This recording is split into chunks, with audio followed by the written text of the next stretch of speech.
Olá, boa noite. Eu sou Rosiane Kennedy e você confere conosco a partir de agora as notícias que circularam hoje nos corredores do poder.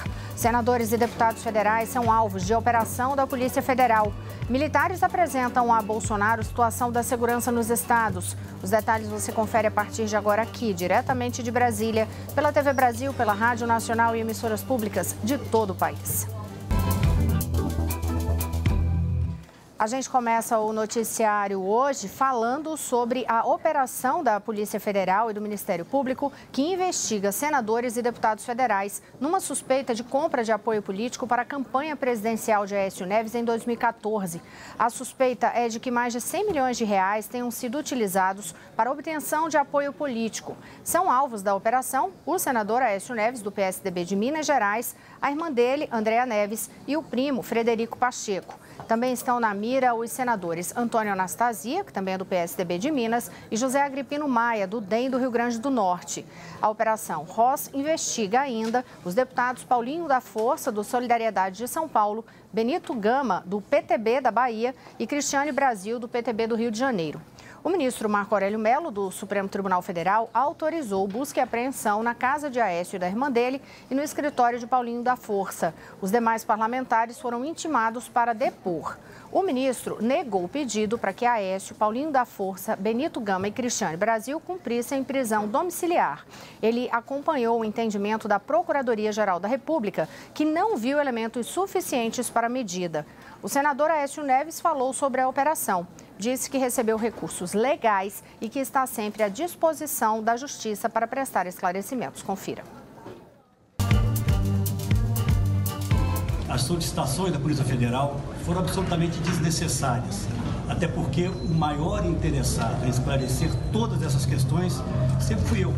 E eu sempre estive à disposição das autoridades para prestar todos os esclarecimentos devidos. A verdade é que nós não podemos mais aceitar que delações de criminosos confessos e suas versões se sobreponham aos fatos. E o fato concreto é um só, do que nós estamos tratando nesse inquérito, de doações à campanha eleitoral, doações feitas em 2014, de forma legal, registradas na Justiça Eleitoral, aprovadas por essa mesma Justiça Eleitoral, sem absolutamente qualquer contrapartida. Agora, delatores, e no caso o senhor Joesley Batista, em busca da manutenção da sua imunidade penal, da sua incrível imunidade penal, falseia as informações e transforma algo lícito, legal, com aparência de crime. Não houve nenhuma ilicitude. O deputado Paulinho da Força divulgou nota se colocando à disposição da Justiça para prestar quaisquer esclarecimentos, desde que lhe seja facultado acesso ao processo previamente. Ele classificou de absurda a acusação de que o apoio do Solidariedade teria sido comprado por Aécio Neves na campanha de 2014. O deputado Benito Gama disse não ter sido alvo de busca e apreensão, repudiou atos de corrupção e afirmou que sempre pautou sua atuação pública pela honestidade, seriedade e responsabilidade. O senador Antônio Anastasia disse em nota que desconhece totalmente o motivo pelo qual teve seu nome envolvido nessa história. Afirmou que em toda a sua trajetória nunca tratou de qualquer assunto ilícito com ninguém. O senador Agripino Maia disse que, enquanto presidente nacional do DEM, buscou doações para o partido, seguindo a legislação eleitoral vigente. Ressaltou que as empresas doaram voluntariamente, sem qualquer tipo de compromisso entre o doador e o partido ou qualquer um de seus integrantes. E disse que está à disposição da Justiça. Nós não conseguimos ainda contato com Cristiane Brasil. E agora vamos conferir destaques da Rádio Nacional com Leandro Martins. Boa noite, Leandro. Boa noite, Rosiane. Eu destaco que a juíza Carolina Lebos, da 12ª Vara Federal de Curitiba, negou o pedido de senadores petistas da Comissão de Direitos Humanos para visitar Lula na carceragem da Polícia Federal em Curitiba. Os senadores alegavam que fariam uma diligência para avaliar as condições físicas e psicológicas de Lula. Ao negar o pedido, a magistrada entendeu que a comissão já realizou uma inspeção na carceragem e não foram encontradas irregularidades. A juíza também argumentou que o ex-presidente conta com grande número de advogados e ainda recebe visitas de familiares que não relataram qualquer anormalidade. E ainda falando de decisões que envolvem o ex-presidente Lula, o Conselho Nacional de Justiça arquivou um processo aberto para esclarecer o impasse envolvendo magistrados e um pedido de liberdade do ex-presidente. Para recordar, no dia 8 de julho, o desembargador Rogério Favretto, que estava de plantão no Tribunal Regional Federal da 4ª Região, atendeu a um pedido de liberdade feito por deputados do PT. Decisão essa que ele reafirmou durante o dia, diante de manifestações contrárias do juiz Sérgio Moro e do desembargador Gebran Neto, relator da Lava Jato, no TRF4. Por fim, o presidente do tribunal, o desembargador Thompson Flores, decidiu pela permanência de Lula na prisão. O Corregedor Regional Nacional de Justiça, ministro Humberto Martins, então arquivou o pedido de providências por entender que não houve desvio de conduta dos magistrados, que, segundo ele, agiram de acordo com suas competências. Rosiane. Obrigada, Leandro. E o interventor e governador eleito de Roraima pediu hoje a prorrogação da intervenção no estado por mais 60 dias a partir de 1º de janeiro. A gente lembra que, inicialmente, a intervenção está prevista até o dia 31 de dezembro. Eu chamo Mariana Jungmann, aqui ao meu lado, que tem os detalhes sobre isso. Boa noite, Mariana. Boa noite, Rosiane. Pois é, olha, ele defendeu a prorrogação da intervenção nas áreas de segurança e finanças para fazer o alocamento dos recursos que serão repassados pelo governo federal ao estado. Antônio Denário se reuniu hoje mais cedo com o presidente Michel Temer e também pediu para o governo federal ampliar o repasse de recursos de 200 milhões para 500 milhões de reais. Mas esse pedido ainda será avaliado em reunião que acontecerá ainda hoje no Ministério do Planejamento. Segundo Antônio Denário, os recursos garantidos inicialmente serão usados integralmente para a folha de pagamento dos funcionários públicos estaduais, porque vários deles estão paralisados por conta dos salários atrasados, inclusive agentes penitenciários e de segurança pública. O complemento também serviria para quitar dívidas com questões emergenciais, como merenda e transporte escolar e medicamentos. O interventor também voltou a dizer que é necessário restringir o acesso de venezuelanos ao estado. Para ele, o fluxo migratório está sobrecarregando os serviços públicos em Roraima. Ele disse que já conversou sobre essa questão migratória, Rosiane, inclusive com o presidente eleito Jair Bolsonaro. Obrigada, Mariana. E a gente vai continuar acompanhando essas informações lá da reunião. Agora a gente fala da agenda de transição do presidente eleito Jair Bolsonaro. Ele recebeu hoje um grupo de 15 militares que apresentaram a ele um mapeamento sobre a situação da segurança nos estados. E, segundo o presidente do Conselho Nacional dos Comandantes Gerais da Polícia Militar, Marco Antônio Nunes, Bolsonaro deixou claro o interesse de resolver especialmente essa situação de Roraima, que está sob intervenção federal. A expectativa do grupo é levar o mesmo estudo ao futuro ministro da Justiça e Segurança, Sérgio Moro, mas ainda não há data acertada para esse encontro. Num outro evento, fora da agenda oficial, Bolsonaro recebeu uma homenagem hoje. Foi de um grupo de 30 cantores e duplas sertanejas no Clube do Exército. No almoço com os artistas, o presidente eleito ressaltou a importância desse estilo musical para a cultura brasileira e lembrou que o som caipira marcou momentos de sua vida. Durante o encontro, Bolsonaro ficou ao lado do cantor Amado Batista e confessou ser encantado com a canção Amor à Primeira Vista. E olha, o futuro ministro da Economia, Paulo Guedes, indicou hoje novos nomes para compor a equipe econômica. O deputado Rogério Marinho será o secretário especial de Previdência. Marinho foi secretário de Planejamento da Prefeitura de Natal, vereador e presidente da Câmara Municipal de Natal. Também secretário estadual de Desenvolvimento Econômico do Rio Grande do Norte. Foi eleito deputado federal por 2 vezes em 2017. Relatou a reforma trabalhista na Câmara dos Deputados. Leonardo Rolim será o secretário adjunto de Previdência. Rolim é da carreira de consultor de orçamento da Câmara dos Deputados. Tem mestrado em Direção e Gestão de Planos e de Fundos de Pensão pela Universidade de Alcalá, na Espanha, uma especialização em administração na UNB e em políticas públicas e gestão governamentais pelo ENAP. Foi secretário de Políticas da Previdência Social do Ministério da Previdência Social e presidente do Conselho Nacional dos Dirigentes de Regimes Próprios de Previdência Social. Em nota, a equipe de transição está em fase final de preparação da nova estrutura do futuro Ministério da Economia, foi o que disse essa nota, e que o detalhamento do organograma e das atribuições de cada pasta será divulgado em breve. Agora vamos destacar outras notícias que estão na Agência Brasil. O Supremo Tribunal Federal rejeitou hoje denúncia de corrupção contra o senador Fernando Bezerra Coelho. Entendeu que a Procuradoria-Geral da República não apresentou provas suficientes para justificar a abertura de uma ação penal para tornar o parlamentar réu. A PGR acusava o senador de receber vantagem indevida em 2010 por meio de doações na campanha.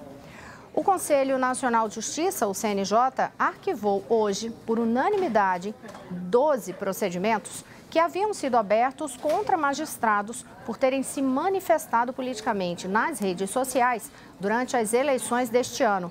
O Conselho concluiu que não houve violação do provimento do CNJ, que é publicado desde junho deste ano, que dispõe sobre a conduta dos magistrados em redes sociais e veda, por exemplo, o apoio a candidatos e partidos. A gente lembra que isso gerou polêmica na época da campanha eleitoral. E 18 partidos indicaram os integrantes da comissão de impeachment do governador do Rio de Janeiro, Luiz Fernando Pezão. Ele está preso, acusado de envolvimento em esquema de corrupção no Estado, iniciado na gestão de Sérgio Cabral, que também está preso. Uma outra notícia que você também confere na Agência Brasil. A comissão especial do projeto Escola Sem Partido encerrou hoje as atividades da legislatura, mas sem conseguir votar a proposta. Com isso, o projeto de lei vai ser arquivado. Pode haver a solicitação de desarquivamento na próxima legislatura, a partir de fevereiro. E o Ministério Público do Ceará apontou falhas em operação policial que causou 14 mortes. O Procurador-Geral de Justiça do Ministério Público do Ceará, Plácido Barroso Rios, afirmou que houve erros na ação policial e adoção de protocolos durante a operação. A Procuradoria-Geral de Justiça do Ministério Público do Ceará criou um grupo de trabalho para acompanhar as investigações das mortes ocorridas há 5 dias depois de uma tentativa de assalto a agências bancárias. No próximo bloco, a retrospectiva 2018.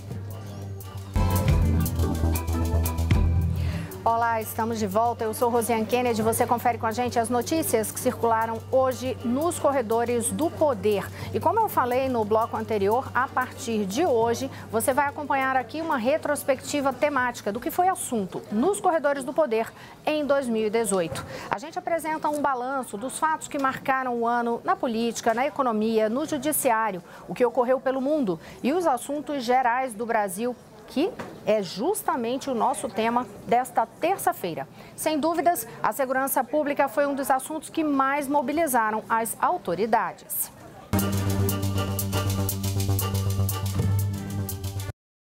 Então, vamos começar a fazer essa retrospectiva de poder a partir de agora. Quem divide esta tarefa comigo é Vanessa Leda, editora aqui da TV Brasil. Vanessa, boa noite. Boa noite a todos.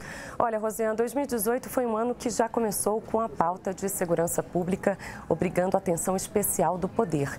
Só nos primeiros dias de janeiro, o complexo prisional de Aparecida de Goiânia enfrentou 3 rebeliões com 9 mortes. Ao longo do ano, o país se deparou com derramamentos de sangue e fugas em outros presídios.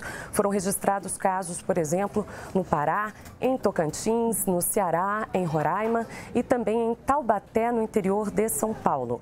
E além da segurança, da insegurança dentro dos presídios, o Brasil enfrentou uma crise do lado de fora. No Rio Grande do Norte, a paralisação de policiais civis e militares gerou o aumento da violência. O governo estadual decretou estado de calamidade no sistema de segurança pública. A Justiça já havia declarado iniciado a greve ilegal desde o fim do ano anterior. Mas foi preciso reforço federal. A Força Nacional passou a atuar em 4 municípios potiguares. No Rio de Janeiro, às vésperas do Carnaval, a escalada da criminalidade fez o país presenciar uma festa muito violenta. Assaltos, mortes, clima de insegurança no evento mais importante para o turismo brasileiro. Foi quando o então governador Luiz Fernando Pezão admitiu falha no planejamento da segurança e confirmou o estado de calamidade. O presidente Michel Temer assinou o decreto de intervenção das Forças Armadas na segurança pública do Rio. Temer e os ministros Raul Jungmann, à época no comando da Defesa Nacional, e o general Sérgio Etchegoyen ressaltaram a necessidade da medida, que foi anunciada como extrema, mas necessária. O governo dará respostas duras, firmes, e adotará todas as providências necessárias para enfrentar e derrotar o crime organizado e as quadrilhas. Por isso, chega, basta. Nós não vamos aceitar que matem nosso presente, nem continuem a assassinar o nosso futuro. Nossos presídios não serão mais escritórios de bandidos, nem nossas praças continuarão a ser salões de festa do crime organizado. Não há nenhum risco para a democracia quando qualquer ação envolvendo qualquer instituição se dar a partir da Constituição ou dos comandos constitucionais. Pelo contrário, nós temos o reforço da democracia, porque a democracia exige ordem, mas ordem legítima, e a legitimidade deflui da Constituição. As Forças Armadas jamais foram ameaça à democracia em qualquer tempo desde a redemocratização. Me diga um momento em que nós tivemos alguma instabilidade. Isso não aconteceu. E imaginar que a solução pedida vai ser a solução que vai trazer ameaças à democracia. Ameaça à democracia é a incapacidade das estruturas policiais, que são competências dos estados, não poderem cumprir suas tarefas. Isso sim. Em vez de nós perguntarmos por que as Forças Armadas estão, perguntemos por que as polícias não conseguem. A gente lembra, né, Vanessa, que essa crise na segurança do Rio de Janeiro levou o secretário da pasta a colocar o cargo à disposição. O Exército assumiu o comando e governadores de outros estados chamaram a atenção para os problemas em suas regiões e também pediram apoio do governo federal. Aí foi aí que o Planalto anunciou a criação do Ministério da Segurança Pública. Raul Jungmann assumiu a pasta e prometeu aprimorar o combate à criminalidade. Confira. A União precisa ampliar suas responsabilidades e coordenar e promover a integração entre os entes federativos, estados e municípios. Qual o rumo, sobretudo, a dar a esse ministério? Diria que 5. Como aqui dito, coordenar os entes federados, coordenar e integrá-los dentro de uma política, efetivamente, de segurança pública, cidadã e nacional. Combater duramente, enfatizo, duramente, o crime organizado, mas sem jamais desconsiderar a lei e os direitos humanos. Existem aqueles que propõem combater o crime através da barbárie, do afastamento ou da desconsideração das leis. O Estado e a sociedade não podem se equiparar ao crime organizado. Não pode, sob pena de a ele se igualar. Temos que combater dentro da lei e dentro do respeito dos direitos humanos da pessoa. E disso não abrimos mão.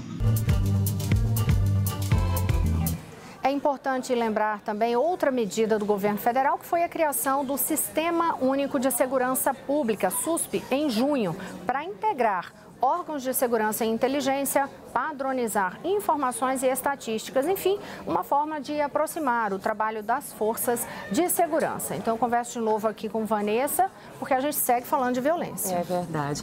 E falando nisso, um crime que chocou o país e até agora segue sem solução foi o assassinato da vereadora Marielle Franco, no Rio de Janeiro, no mês de março deste ano. A apuração até agora indica que a execução de Marielle foi encomendada e que pode haver a participação de políticos nesse crime.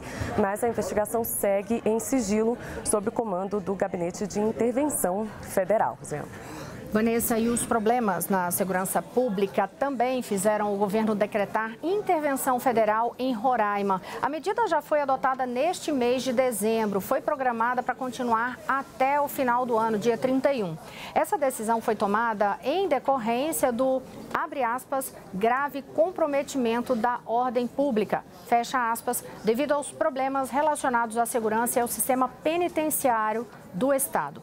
Por ordem do presidente Michel Temer, o governador eleito, Antônio Denário, do PSL, foi nomeado interventor no período. A governadora Sueli Campos, do PP, foi afastada do cargo.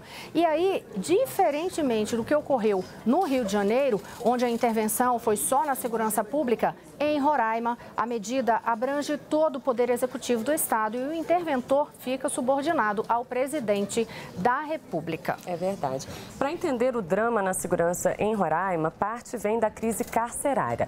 De acordo com o Ministério Público, nas unidades prisionais foram constatados problemas como falta de separação entre detentos de regimes aberto, semiaberto e fechado, atraso no pagamento de salários de agentes penitenciários, fornecimento de comida azeda e insuficiente aos presos e falta de combustível para transportar os presos para audiências. E além da situação prisional, Roraima enfrenta problemas com a grande presença de imigrantes venezuelanos. O estado é a principal porta de entrada desses estrangeiros no Brasil.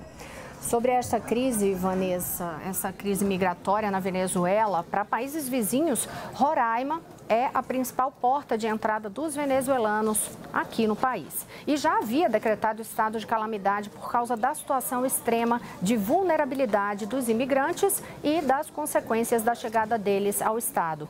Muitos chegaram doentes, inclusive com sarampo, doença que voltou a preocupar no país. Uma medida provisória e decretos editados pelo governo Temer garantiram ações de apoio aos venezuelanos com estratégias para acomodá-los e garantir documentação e trabalho. Mas parte da população local reagiu à presença dos imigrantes. Cresceu o número de casos de violência no estado. Casos de violência, o governo local tentou fechar a fronteira. O STF impediu a medida. O governo federal começou a levar os venezuelanos para outras unidades da federação. Mas o fluxo ainda é muito grande. De acordo com o Comitê Federal de Assistência Emergencial, cerca de 300 venezuelanos entram por dia no Brasil. Enfim, uma situação dramática, um êxodo maciço da população que foge da pobreza, da hiperinflação, do desabastecimento e da falta de serviços públicos essenciais na Venezuela, governada por Nicolás Maduro. Rosiana, já que você tocou aí nesse assunto da volta de casos de sarampo, essa foi outra situação que preocupou as autoridades este ano. Além disso, o aumento dos casos de febre amarela. Centenas de pessoas morreram vítimas da doença em São Paulo, Minas Gerais, Rio de Janeiro, Espírito Santo e Distrito Federal. A febre amarela também atingiu macacos e muitos foram mortos por pessoas que achavam que o animal era transmissor. Foi preciso fechar parques e fazer uma campanha de conscientização. O Ministério da Saúde iniciou uma nova estratégia de combate à doença. Passou a oferecer doses fracionadas da vacina para conseguir abranger todo o público-alvo, o que gerou dúvidas e muita preocupação por parte das pessoas se a dose fracionada era suficiente para imunizar de fato. O então ministro Ricardo Barros esclareceu que a medida segue recomendação da Organização Mundial da Saúde. A preocupação com a febre amarela foi tanta que no início do ano, países chegaram a emitir avisos sobre os riscos de contaminação desta e de outras doenças que há muito tempo não eram registradas no país, como a gente já citou o caso do sarampo.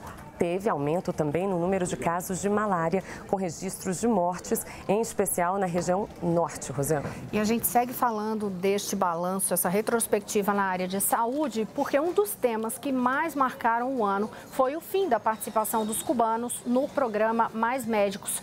Em novembro, o governo de Cuba deixou o programa por não concordar com as exigências feitas pelo governo eleito de Jair Bolsonaro. O governo cubano disse que essas determinações do próximo governo são inaceitáveis e violam acordos anteriores. O presidente eleito Jair Bolsonaro explicou que condicionou a continuidade do programa Mais Médicos à aplicação de teste de capacidade, pagamento de salário integral aos profissionais cubanos, já que a maior parte dos recursos ficava com Cuba, e a liberdade para médicos trazerem suas famílias. Bolsonaro disse que os médicos cubanos estavam em situação desumana imposta pela ditadura cubana. É desumano você deixar esses profissionais aqui afastados de seus familiares. Tem muita senhora aqui que está desempenhando essa função de médico e seus filhos menores estão em Cuba. Isso, então, é uma desumanidade. A outra questão que afeta, na minha entender, não só as relações trabalhistas, mas a questão humanitária também. Em torno de 70% do salário desse médico é confiscado para a ditadura cubana. E outra coisa, que é um desrespeito com quem recebe o tratamento por parte desses cubanos. Não temos qualquer comprovação que eles sejam realmente médicos e sejam aptos a desempenhar a sua função. Agora, a decisão de suspender isso foi unilateral por parte do da ditadura cubana. Olha, Rosiane, rapidamente o governo federal abriu inscrições para os médicos brasileiros assumirem o trabalho do programa Mais Médicos. Já na primeira etapa, conseguiu inscrições para ocupar mais de 98% das vagas, viu? E aí, mais da metade desses já se apresentaram para iniciar o trabalho, Vanessa. Então, muito obrigada por me ajudar nesta fase aqui desta retrospectiva. Amanhã a gente traz outros fatos que marcaram 2018, como a greve dos caminhoneiros e os dados econômicos. A gente te espera aqui amanhã. Boa noite a todos. Boa noite, Vanessa. Boa noite. Boa noite a todos. A gente te espera aqui amanhã. Até lá.